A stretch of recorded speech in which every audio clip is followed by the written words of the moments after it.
An ordained minister has decided to give up God for a year. How the heck do you just up and become atheist after being a pastor? What I'm most worried about right now is figuring out how I can live openly and honestly. I am finally free to be me. I have no idea how to find friends or become a part of a community that's not religious. What does life look like after church, after religion, after God? That's it in a nutshell. This is the Life After God podcast, a conversation on the space between belief and unbelief and beyond, with your host, Ryan Bell. Hello, everyone. Welcome back to the Life After God podcast. My name is Ryan Bell, and I'm your host. This is episode 88. It's always exciting and rewarding to release a new episode, but especially when so much thought and work goes into it, as is the case for this conversation. My guest today is Canadian author and historian Dr. Nathan Alexander. He completed his PhD in modern history at the University of St. Andrews in the UK in 2016 and was most recently a fellow at the Max Weber Center for Advanced Cultural and Social Studies at the University of Erfurt in Germany. He is also the author of the new book, Race in a Godless World, Atheism, Race, and Civilization, 1850 to 1914, which was published by New York University Press in September of last year. I started reading Nathan's book around the first of this year, and we recorded this conversation just a couple of weeks ago. Nathan poses a question in the very first pages of the book. Has secularization been, on the whole, beneficial or harmful to Western societies, especially with regard to race? He writes, and I quote from the introduction, "The argument that secularization contributed to the development of racism, sketched in more detail below, goes something like this. Christianity held that all humans were created in the image of God and descended from Adam and Eve, meaning that all humans were literally related. Moreover, the Bible proclaimed that God hath made of one blood all nations of men, Acts 17:26, which struck at the idea that humans could be divided into distinct biological groups. As the influence of the Christian story began to decline in the 18th and 19th centuries, however, humans were no longer seen as part of one big family created by God, but rather as nothing more than another species of animal. From here, the argument goes, it was easy to begin speculating that perhaps different human groups had evolved or emerged separately. If this were the case, it might be possible to arrange these races into a hierarchy or even to consider some as less than fully human.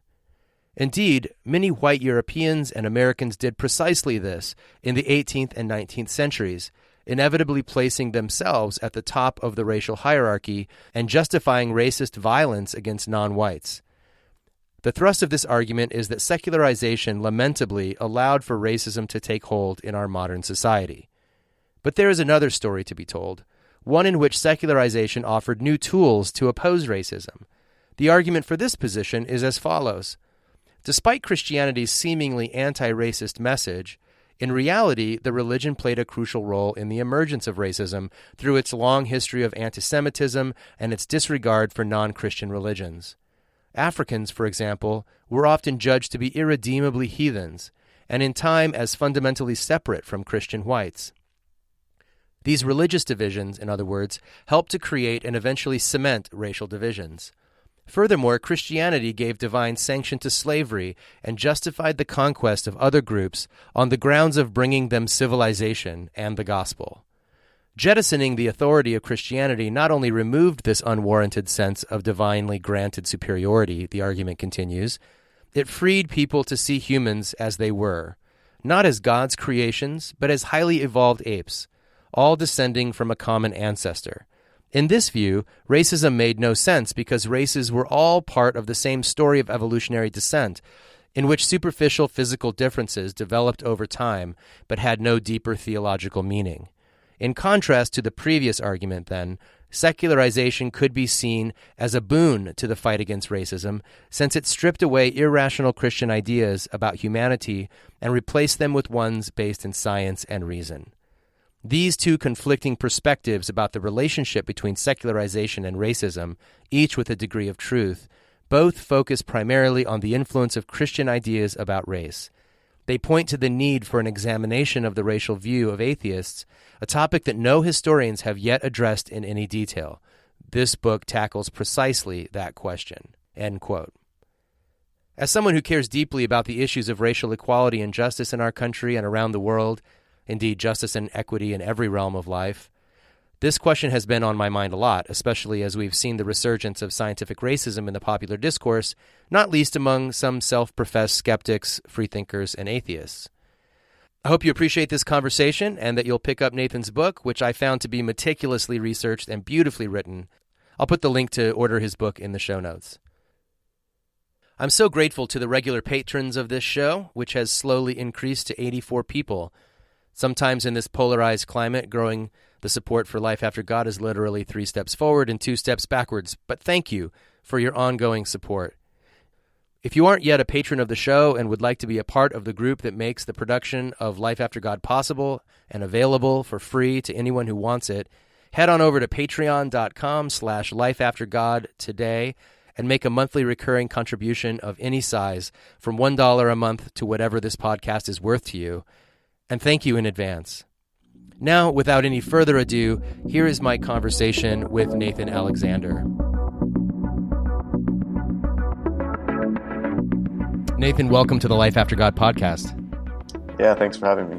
Yeah, it's a pleasure. I've been really looking forward to this since I first heard about your book, this new book you just have out, Race in a Godless World, Atheism, Race, and Civilization, 1850 to 1914. I've heard about it before it was published and tried to get my request in early, and have really enjoyed, just finally finished it up for the most part this morning, and I've been super eager to talk to you about it. So thanks for agreeing to be on the show and for all of your hard work on this amazing research. Right. Well, yeah, thanks for having me, and thanks for the kind words. So I want to get into it, and then maybe I'll kind of walk through the content of the book a little bit, and then towards the end reflect on, I'm really eager to get to this part, to think about what the implications are of this history for the current moment that we're in, and you do touch on that at the very end. Yeah. But you start with this really provocative premise or a question, which, in my words, and then please correct me and then express it in your own words, but what really drew me in from the very first words was this provocative question that you ask about whether religion, Christianity in particular in Great Britain and the United States, was a bulwark against racism, or whether the demise of Christianity or the demise of like a ubiquitous religious framework in the United States and the UK actually paved the way for more racism or a more robust expression of scientific racism. So kind of which was it?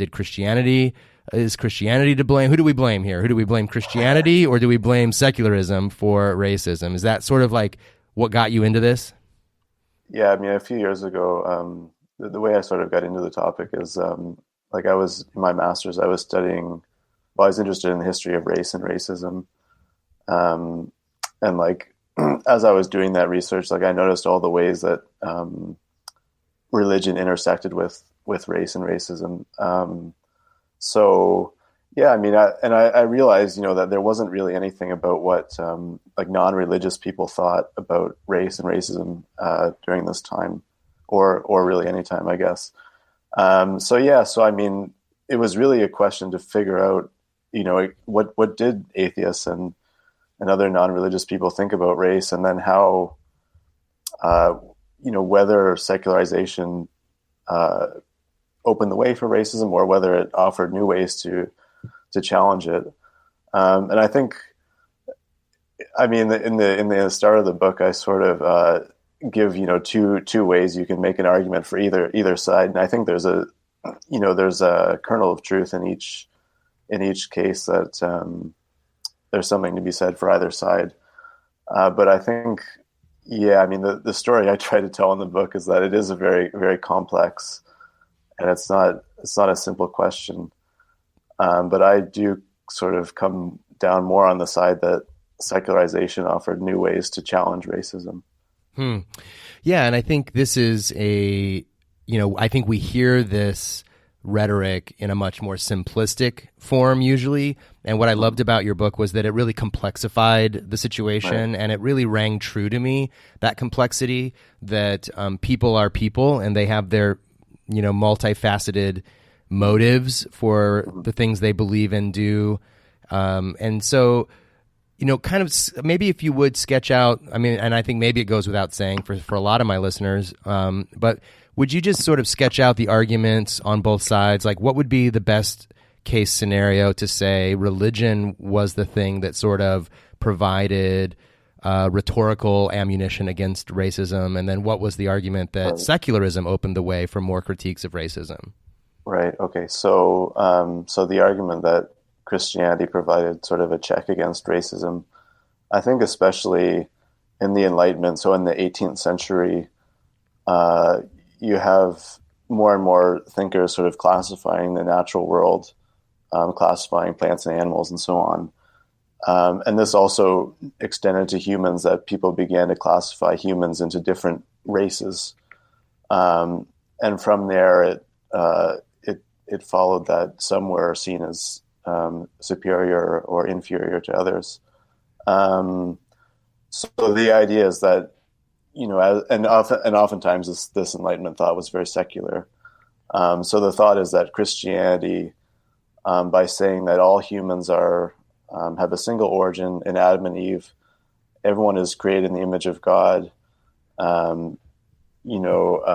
There's just this sort of universal brotherhood that's taught in Christianity, that this sort of provided a check against sort of viewing humanity in terms of distinct and inferior and superior races. And that didn't really seem to stop there from being racism, though, right? I mean, not everyone took up that argument.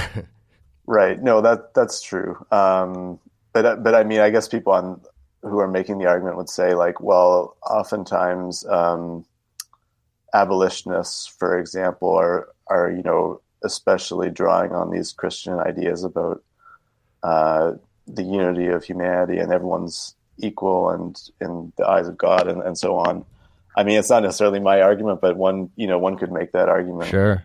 But I think, yeah, you're right. It wasn't, it wasn't that successful given, the history of racism and slavery and imperialism and all these things. So when I was a Christian, I certainly deployed that argument, to sort of resist any kind of dehumanization of the other, that we are all created in God's image, or if I was in a more interfaith context, that we are all, have a moral, like unity, like we're all sort of these divine beings, imbued with divine qualities or whatever.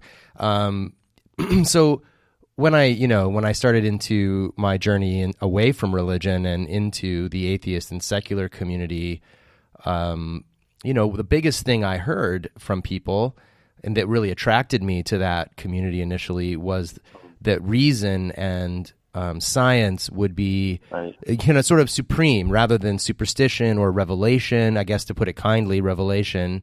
That reason was what we would use to evaluate evidence and come to conclusions. So one would think that whether religious or not, racism would come under severe scrutiny by science and by rationality, but that's not always the case either, according to your analysis. Right. Yeah, no, I think that's true, that science definitely has been deployed to support racism. Oftentimes in the 18th century, in the 19th century, and obviously it's just as today as well, that people use the language of science to cast certain races as inferior or superior to others. But I think also it's the case that because that's true, we don't need to counter that with arguments from Christianity. I mean, you can also contest those arguments on the same sort of scientific or rational grounds. Yeah, absolutely. And you talked in the early part of the book about these different theories of our origins, and you touched on it a moment ago. You talk about the single origin theory, that we all come from a single origin, and according to the biblical story, that's God and Adam and Eve. And then to counter that, before, I guess, modern notions of evolution emerged, there was a secular counter-argument, which was Polygenesis, that we literally grew from different trunks of the of different trees, really. Right. And it's interesting that in the course of history that monogenesis turned out to be true, but not for the reasons that Christians originally thought. Can you sort of walk us through a little of that? Yeah. So like you say, there are these two competing schools of monogenesis and polygenesis that are debated, and pretty much from after the time that Europeans discovered the New World, that the people living there, like in the New World, weren't mentioned by the Bible, and just generally looking around the world, it seems like races were very different, and it didn't seem possible that people or these different races could have changed and differentiated in the few thousand years that humans were thought to have been on the earth. So other thinkers came up with this idea that actually each race had its own distinct origin. So that obviously sort of challenged the Christian story, and there were theological implications for that as well. If everyone didn't come from Adam and Eve, then this means Adam's original sin wasn't translated to all of humanity, which also means then that Jesus's salvation is not, or for that original sin, only applies to these Adam's own descendants, which is not all of humanity. So this sort of really offers a major challenge to the Christian story. Yes, and then there's sort of racial and political implications with that as well. Right. So there's a kind of motivation then on the part of freethinkers to adopt this polygenesis theory, not only because on the surface it seems to be self-evident that, races are so different from one another in physical appearance that, you might deduce without, further information, you might deduce that, wow, we're so different. It makes sense that different regions of the planet would generate different people and different origin stories. But they were also motivated, as you say, by a theological drive to counter the Christian story. And I noticed this throughout your book, that so often we think that we are free of motivated reasoning, that we are really objective in our analysis of the evidence, of even of science, which, science doesn't have a political bias. Some people, will say, and truly facts are facts, right? And yet the people who are reading those facts or interpreting that data all do have biases. And throughout your story, you see that people they're looking for the truth, of course, and I don't doubt their intentions, but you also draw out the ways that they were motivated in certain ways, and it influenced the way that they saw the evidence. Yeah, I think that's right. And I think, even sometimes you see in the same individual, like their arguments slightly, or their perspective changes based on like what they're trying to do in a particular argument. If they're trying to contest Christianity, and it serves their purposes to sort of say that the differences between races are greater, then they'll do that. So for one example, Charles Bradlaugh, who's probably one of the most prominent atheists in the 19th century in Britain, who was the first openly atheist member of Parliament. He was very interested in polygenesis, particularly as a way to cast doubt on the Christian story. But he's also in other cases, more as a politician, he's a champion of imperial reform. He's a great supporter of giving gradual home rule for India. He's an advocate for the Maori in New Zealand who are, suffering under the British rule. So it's sort of one's perspective on race seems to change slightly, based on what sort of argument you're trying to make, like what you're trying to do. Right, and the sort of the driving argument or the driving concern for a lot of these folks was more the religious argument. Yeah. And they had sort of pre-decided, perhaps, and maybe pre-decided is being too critical of them, but they, for other reasons, they had decided maybe they had found the Bible to be fallible for a host of other reasons, and so then sought to discredit further the Christian narrative, and this was a convenient way to do it. Yeah. Right. The another great example of this that I really appreciated and kind of laughed to myself about here was this idea that, and I always have to put air quotes around these. It must have been hard to write this without putting like scare quotes around everything. But like this use of the word savages, I guess you just have to sort of, explain once that, this is not your view, but then, exactly, yeah. but then throughout the book we refer to, we talk about savages, and I'm like, oh God, like by the end of it, I'm just like, trying to like, but the idea that savages or these sort of godless, well, let me back up actually. So you talk about how there's this argument that people, let's say from under or less developed or non-Western societies are benighted, because they're superstitious, and this is an evidence that they are inferior, right? Because they have these God beliefs and so forth. And then on the other hand, there are times that these so-called savages are referred to as godless, and this is the evidence that they're savages. So is it because they're godless, or is it because they're superstitious? Like it's almost like they want it both ways depending on the moment or the argument. Yeah, and I think it's even the case that sometimes people, they might agree that there's the like so-called savage people don't have a religion, but sometimes, they say like, okay, the people are so primitive that they don't even have religion. Right. But then the same sort of,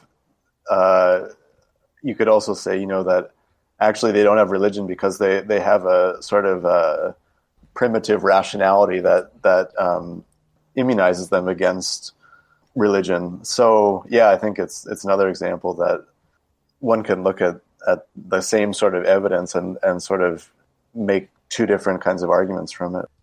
One of the interesting conundrums, and I think your book is full of conundrums and contradictions, and I think this is what makes it so interesting, that anyone who's trying to tell a simple story about this is leaving a lot out, and I really appreciate the incredible amount of primary source research you had to do to uncover all of this.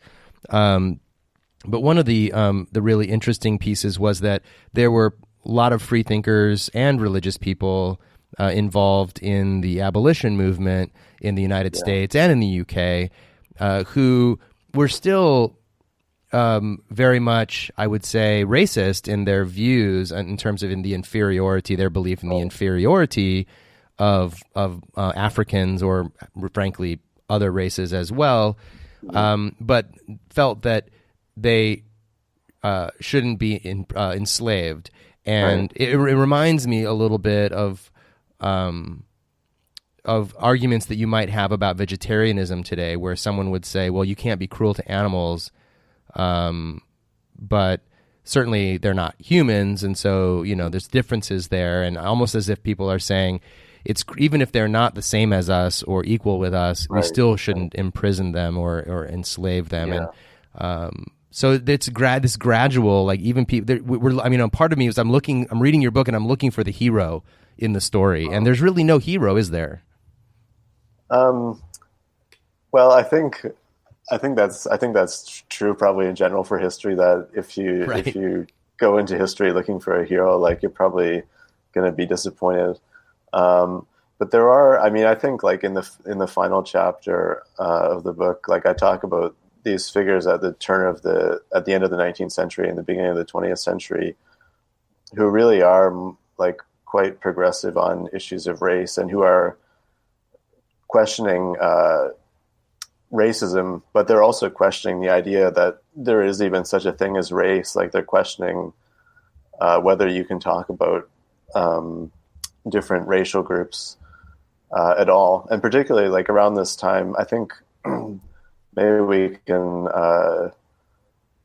it's difficult for us to imagine today, but like within Europe, people didn't just see like a single white race. They saw a bunch of different white races. So like, in quote unquote, like Aryan race and Celtic race and Mediterranean race and so on. So like Italians and Irish, in this country.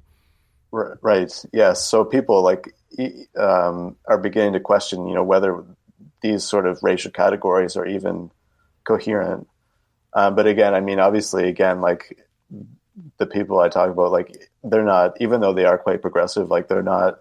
We shouldn't imagine that they're perfectly in step with like 21st century progressive values about race. And I think it's interesting that, in the beginning of the story, going back to the mid-19th century, it's largely white philosophers and academics and thinkers and journalists and so forth, because there isn't really a place in that world for African Americans or Asian Americans who are really suppressed and enslaved. And so it makes sense that, this whole story is told through the lenses of free white men, primarily. And so it makes sense that they would see themselves at the top of the hierarchy of evolution and really see that even though, they might have these paternalistic, like this empathetic but paternalistic view of people that are different than them, they wanted to lift them up in a way and free them from slavery. But it wasn't until folks like Frederick Douglass and others come along in the latter part of the 19th century, early part of the 20th century, that you start to see, in this telling of your story, that the picture changes a little bit because the people telling the story are different. Mm-hmm. Yeah, I think that's a good point. I mean, you're right to mention that most of the atheists and freethinkers that I talk about in the book are white. But I can just give a shout out to Chris Cameron's new book, and I know you've had him on the podcast as well. He's got a new book called Black Freethinkers, and I think my book and his book sort of complement each other well because he focuses entirely on Black freethinkers from the 19th century up till the 20th century. But yeah, I think it's the case that among these like free thought organizations, it was disproportionately white people and mostly men too. The editors of these major papers and so forth, especially those that were like the mouthpieces of the movement. Mm-hmm. Yeah. So it's funny we're talking about the book, and I'm gonna now just stop resisting the temptation to talk about it in the context of where we are today. Right.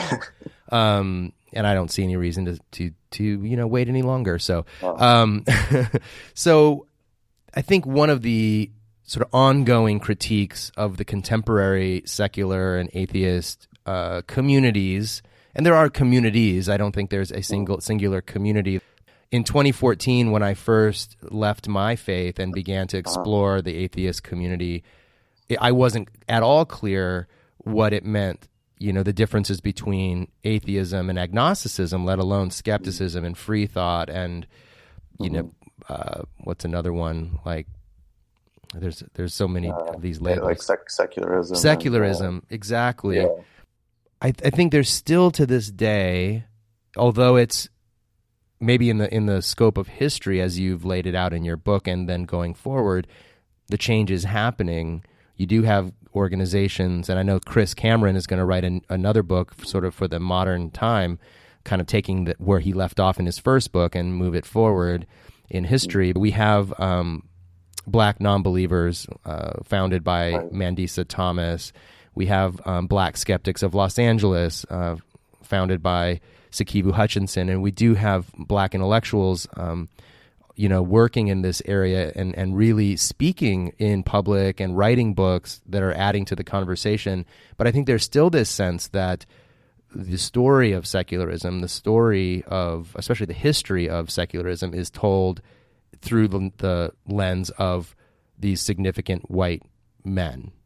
Mm-hmm. And that this continues to be a challenge that the movement faces. And again, we can't go back and change history and figure out, insert people that weren't actually there. But I think what Chris Cameron points out is that they are there.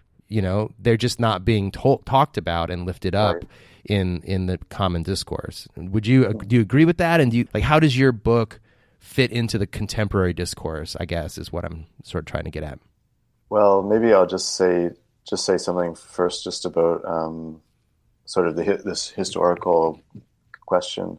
Yeah, I mean, I think that's a challenge that people writing the history of atheism.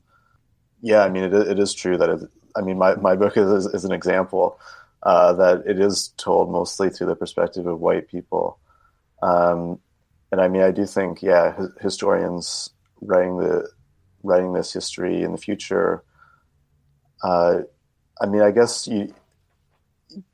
they should sort of try and construct a history that's more holistic, maybe, rather than to say sort of, here's sort of the main story of atheism, which is mostly white, and then like on the side, or there's sort of Black freethinkers or other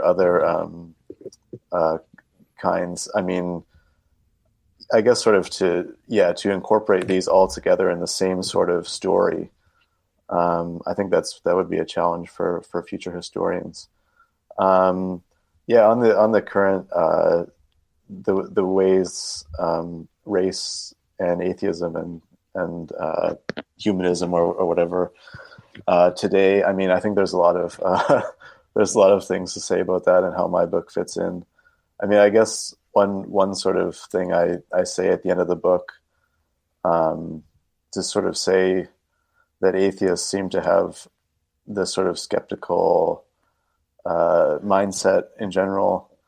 And so this leads them to question all sorts of received truths in society, particularly, I mean, most obviously religion.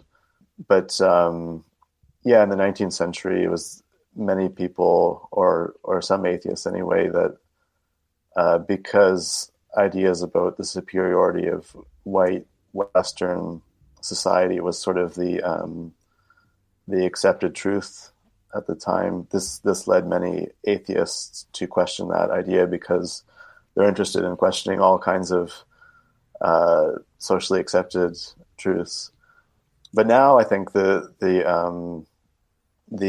sort of socially accepted truth is that all races are equal, and so on. And so this leads some subset of the atheist community to want to question that particular accepted truth. And so you see like some atheists who are sort of interested in exploring differences in IQs among races and so on. And I think that's something I talk about at the end of the book, and I think that's sort of a concerning trend. Yeah, I think it's a really interesting point that you make, and you have this great quote from Chris Stedman there at the end too, that where he makes this similar point that part of what animates the skeptic movement, which is, I think there's a lot of overlap between atheists and skeptics and freethinkers. I mean, just by the nature of being a freethinker, it almost in the word itself,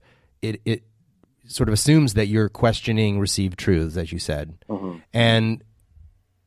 And so that's almost a kind of motivation all by itself. It's not really necessarily a pursuit of truth, although I think ostensibly that's the goal, but it can just be skepticism for the sake of it. Where you have, and I've wondered this often about people who self-describe as skeptics. I I see skepticism less as an identity and more of a critical thinking tool that we should all have, right? Like we should all, especially now, you hear something on the news and you should think to yourself, is that the whole story? You know, just it doesn't matter who's telling it or where you heard it. You should wonder, is that the whole story? Whose perspective is not being told here in this simplistic story? And so I think it's interesting that you bring out that this is kind of what led a lot of people to say, oh, the received story is that Adam and Eve were the parents of the whole human species, and then skeptics said, well, hang on a second, and then people said, oh, there's this obvious racial hierarchy, and skeptics said, wait a second, and then Darwin comes along and blows everything up with a lot of his findings, and this is how things move along, and now we're to this place where you have people questioning all sorts of things, and like I think climate deniers are called skeptics, and that is a kind of skepticism, to be honest. I mean, that's a kind of rejection of the received truth. The more that people say 98% of scientists agree, the more that emboldens these skeptics to say, but what about the 2%? This is the part we're missing. This is the conspiracy. And the more that Charles Murray's book is denigrated, the more that it motivates, folks like Sam Harris to say, wait, what's being hidden from us here? What's the secret? What the title of his episode on that was something like, I think it was Forbidden Knowledge. Yeah, if I remember correctly. Exactly. Forbidden knowledge. And it's almost like the Garden of Eden, right? I mean, this is the story. This is the forbidden fruit, like a thing that's going to give you the knowledge of good and evil, and God's keeping it from you. And yet, I remember when I first came into the movement, it was about the time that Bill Nye was debated Ken Ham about evolution. And there were so many atheists and skeptics who said, this is not even worth debating because it's a closed subject. Like creationism is so patently false and so obviously contrary to the evidence that it's really only helping Ken Ham by giving him oxygen, this type of thing. And yet now we see this kind of thing on the subject of race, or like you said, IQ, or even skull size. Like on Quillette, we have this thing. People actually doing talking about phrenology as if, hang on a second, guys, hear me out. And it's baffling to me that this kind of thing is happening. But I think this explanation that you offer is an interesting one. That there's almost a contrarian, for the sake of it type of attitude. I mean, I still haven't totally wrapped my head around what's exactly going on. I mean, it does. Yeah, I think it is the sort of contrarianism for its own sake, which ultimately I don't think doesn't really lead anywhere. I mean, it's not enough to form like a sort of a coherent ideology, right? Right. In this sort of evolving, if I can use that word, understanding of race, to the point where we recognize, race is a social construct that affects people's lives but doesn't live in our biology in the way that we once thought.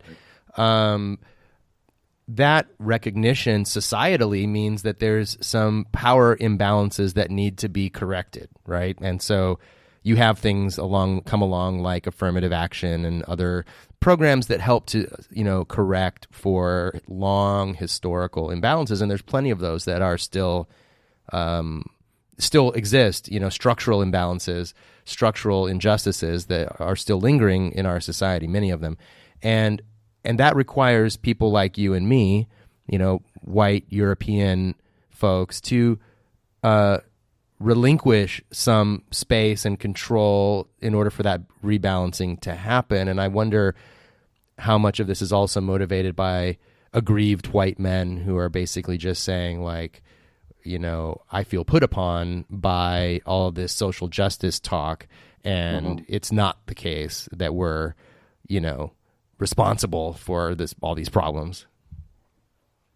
Yeah, I mean, it is a difficult question because I think it is like the issues are structural, and so it's difficult sort of to solve them on a sort of an individual basis.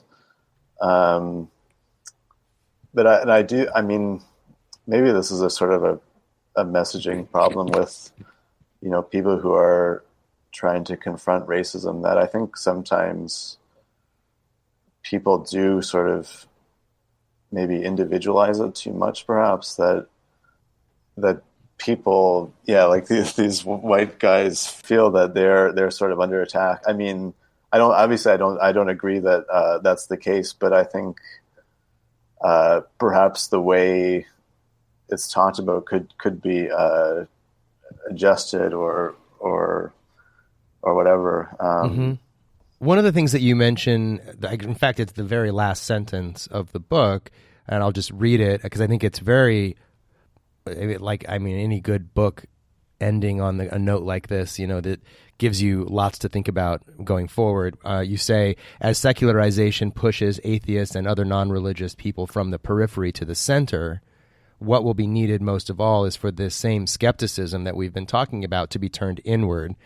Just prior to that, you talk about how the skeptic impulse of sort of marginalized atheists and agnostics and freethinkers has been exercised outward to criticize religion or to criticize, prevailing opinions that didn't comport with science and evidence. And now that I think, and I've wondered about this in many different facets of society, but as freethinkers or non-believers or nuns or atheists or however you want to categorize them become the center, where do we where do we deploy our skepticism? And you suggest that it should be turned inward. Say a little bit about that. Yeah, I mean, I'm glad that you found that the final line made sense and was good. That's anyway. I do think. I mean, just like we were talking about earlier, the sort of the aggrieved white guy. I think that sort of skepticism maybe can be turned inward and say, what's my motivation for, being outraged about such and such a thing? Really to examine one's own motivations and question, why am I advocating this particular policy or this sort of inquiry? Is it purely just because I'm really interested in the truth, or is there something else going on? Maybe just to go back to the Sam Harris thing. I should say that I'm somewhat sympathetic to Sam Harris. I would still say I'm a fan, despite, I disagree with him having Charles Murray on, but I think in general I'm still sort of generally favorable to Sam Harris. But I think, in the aftermath of him having Charles Murray on his podcast, there was the debate he had with Ezra Klein, which I think was maybe a month or two or more later. But anyway, Ezra Klein is sort of criticizing Sam Harris, and Sam Harris in this case was sort of saying, I'm just interested in, exploring the issue and, and so on. But I think, maybe again, more sort of self-examination of one's own motives and biases and so on, I think would be valuable. I mean, if I remember correctly, that interview or that conversation with Ezra Klein, Sam basically says that he doesn't have any biases. Right. Yeah, he knows his own biases and he's able to adequately correct for them or something. Exactly. Adequately correct for them. Yeah. Which is, it's not, the whole sort of setup of science is to people do double-blind tests and things like that, so that their own, even if they think they don't have biases, that nonetheless, this won't interfere with the experiment. It's not enough to just say, well, I know what my biases are, and therefore I'm totally neutral. This strikes me as really naive or motivated. And again, I don't want to impute motives to people that I'm not positive about. But I know myself well enough to know that sometimes I am motivated to take a certain tack on an argument or something, or to get in a dig, or something. Yes. And I think it's cultivating this healthy self criticism or suspicion that I haven't got the whole story. I think researchers like yourself and journalists are trained in this, right? They think they have a story, and scientists, frankly, right? Like scientists are trained to, they put out a hypothesis. I suspect that this is true. They do a bunch of tests, and with the goal of either demonstrating that what they suspected was true, or to refine that view, or to toss it out entirely if they find out that it's completely wrong. And I think there's a lot of things in life that seem logical from the surface. Like my favorite example, frankly, is evolution. Like I totally get how people are skeptical about evolution if they've never looked at it. I was one of those people raised in Christianity. It seems ridiculous to think that we could be sitting here talking over this technology and all of it came from nothing, or, just, it doesn't seem possible. So climate change, large scale, long term, our brains are not evolved to really comprehend these things very well. And so the idea that the ocean could ever be damaged, it's so big, how much stuff would you have to throw into it to really poison it, and yet here we are, so I think this self-skepticism is so critical and so important going forward if we want to have a positive influence. Yeah, I think, probably just generally any sort of political conversations would probably be improved. Like if people, were not completely 100% certain in their beliefs and were willing to admit, or willing to sort of have their motives and their ideas questioned a bit more, I think would be a healthy development, I think. One of the things that comes up in the scope of your book, but also is a much broader question, is the whole notion of progress. And as a historian, I think you probably think about this a lot. And then on the cover of the book, there's this word civilization, which I feel like is a real hot button as well, and like what people typically mean by that, and the way that the characters in your book talk about civilization and what they mean by that. How do you, as a contemporary historian, think about the idea of progress? Because progress implies a starting point and perhaps the ideal destination or something like that. Yeah, it's a good question.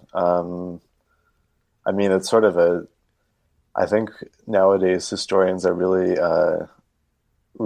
don't want to talk about progress. And I definitely, I see the criticisms of that, it does assume sort of like a correct endpoint that history is sort of leading towards, which typically is like right now, I guess, that, everything. Yes, exactly. But I definitely get the criticisms of that idea of, and I don't think historians should assume that history has a sort of a direction towards improvement. That said, I think actually among historians, might be more sympathetic to the idea that we do make progress, and in terms of our knowledge, and that we know more about the world than we did, and that like science and reason tells us something real about our world and the universe and so on. And also that we make progress in terms of, I don't know about morals, but like sort of we make political progress, I suppose. That, when you look at the situation in the 19th century in terms of, in terms of slavery and in terms of oppression of women and just disregard for human rights and things like that, I think it's definitely true that we've made progress in those areas. Although I think among historians that may be somewhat controversial to say. Sure. Of course, I find it much easier to critique my own people. And by that, I mean white people, Westerners, Western culture from the Enlightenment onward. It's much easier for me to be analytical and critical of that. You mentioned in the book towards the end as well that, not to conflate criticism of beliefs and with, racism towards an entire group of people. And of course, this is a very hot topic as well, that the idea that we can, and the key, I guess, focal point of this is usually around Islam, that we can be critical of ideas as not as progressed, I guess, or not as modern and not up to kind of our modern moral standards, and not be sort of racist. And I wonder what your take is on what's the way to do that? Like, how would you recommend that we do this in a careful way that is not stifling dissent, because people are truly suffering under some regimes which are killing them in some cases, and if not killing them, truly harming them, and yet at the same time recognize that people, and groups of people, nations perhaps, are at the point where they are. Like, they just are where they are in history. We were at that place in history as well. Kind of, how do you approach this? Because I know it's so controversial, and it may be hard to even address yourself. I don't know. Yeah, it's a really difficult question. I'm not sure there's a really good answer, because it is true that, especially it's so difficult, like, because there are these lingering issues of, it's of imperialism and things like that, and It's sort of the power imbalance of people from the West sort of, opining on the situation in another country. It does have, There's a kind of irony there, isn't there? Yeah, and just this sort of similarity to past imperialism. But at the same time, actually, especially some like ex-Muslim, it seems that it happens that it's many ex-Muslim women that I happen to be following on Twitter are really sort of critical of this idea that we shouldn't, that people in the West just shouldn't talk about like situation in certain oppressive Muslim countries out of fear of, offending someone or whatever. And their argument is sort of that, like, this is in itself a kind of racism, because it sort of assumes a lower standard for these other countries. So it's a difficult thing. I guess one way is just to sort of perhaps to amplify like sort of dissenting voices within these communities. If one has the ability to use a platform to amplify, voices of like ex-Muslims, and for example, that might be one way to do it. Although it is a difficult issue, and there's not any way to be, totally free of these connotations of imperialism and so on. Right, and I think maybe even just being aware that these challenges exist is a good step. That it's not quite as simple as saying, Islam is not a race, therefore it can never be racism. Exactly.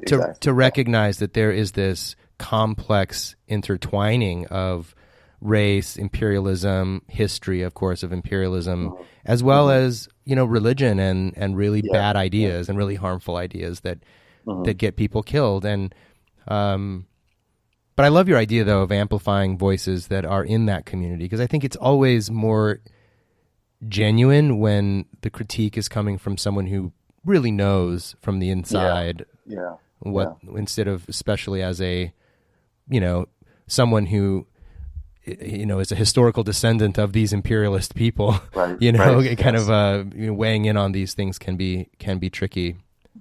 Yeah.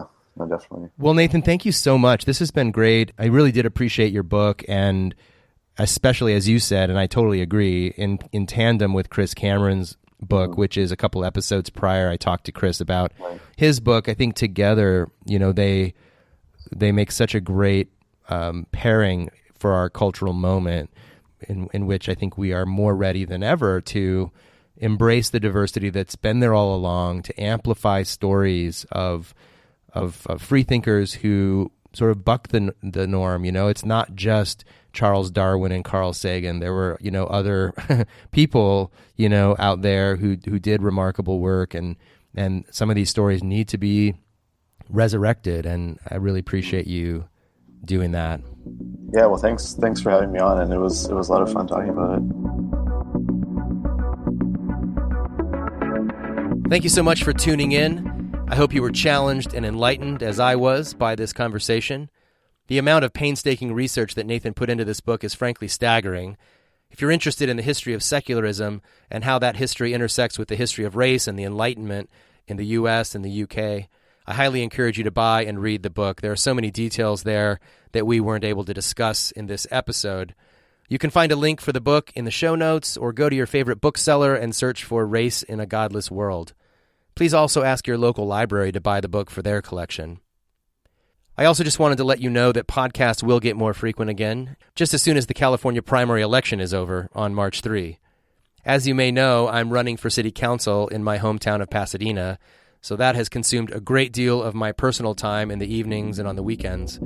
If you want to learn more and support my candidacy, you can visit ryanbell4pasadena.com. Thanks again for sharing a portion of your day with me. Until next time, my name is Ryan Bell, and this has been the Life After God podcast.